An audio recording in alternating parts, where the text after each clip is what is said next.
नमस्कार मित्रांनो.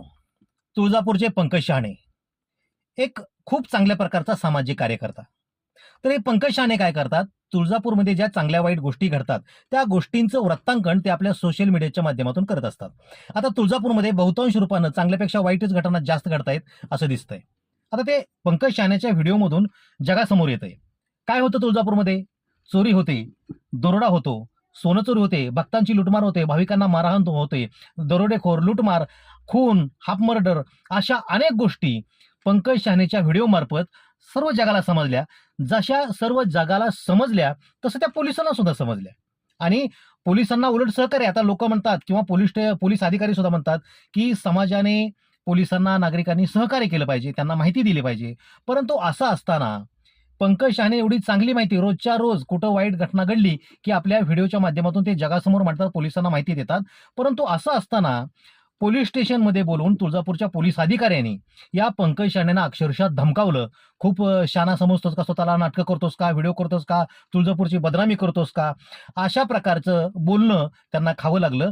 आणि त्याचा परिणाम म्हणून पंकज शहाणे पोलीस स्टेशनच्या समोर आले. त्याने अक्षरशः तोंडात हाणून घेतलं. त्यांच्या व्हिडिओमध्ये स्पष्टपणे दिसतंय. त्यांनी आगतिक होऊन तोंडामध्ये हाणून घेतलं, गुडघ्यावर बसले आणि साक्षांग दंडवट त्या पोलीस स्टेशनला त्यांनी घातला. आणि आजपासून मी सोशल मीडियावर काम करणार नाही असं त्यांनी स्पष्टपणे सांगितलं.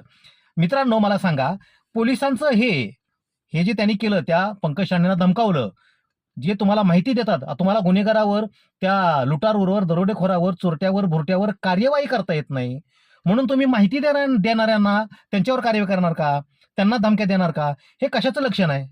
आज तुकाराम मुंडे एवढी मोठी कारवाई करतात. आज तुकाराम मुंडेंच्या आधी त्या अन्न भेसळ खात्यावर कुठला तरी अधिकारी असेलच.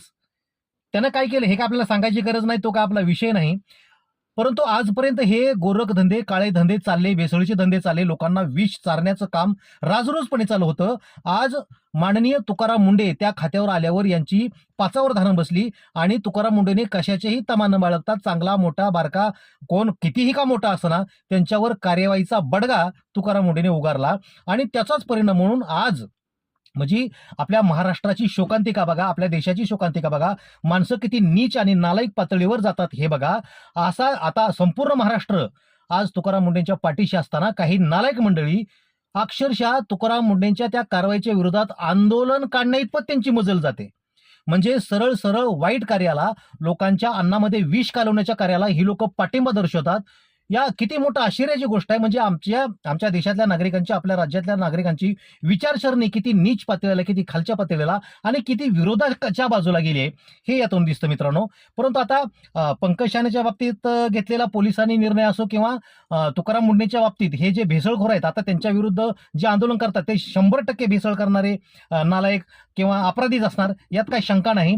परंतु आज कार्यवाही न करता, चांगल्याला समर्थन न देता, एक कसं आहे, चांगल्याला चांगलं म्हणण्याची माणसाकडं दानत पाहिजे आणि वाईटाला वाईट म्हणण्याची हिंमत माणसाकडे पाहिजे. आज नेमकं तीच नाही. वाईटाला वाईट म्हणण्याची हिंमत तुमच्याकडे नाही आणि चांगल्याला चांगलं म्हणण्याची दानत सुद्धा तुमच्याकडे नाही. हे आपले पंकज शहाणेच्या आणि तुकाराम मुंडेच्या उदाहरणातून समोर येतं.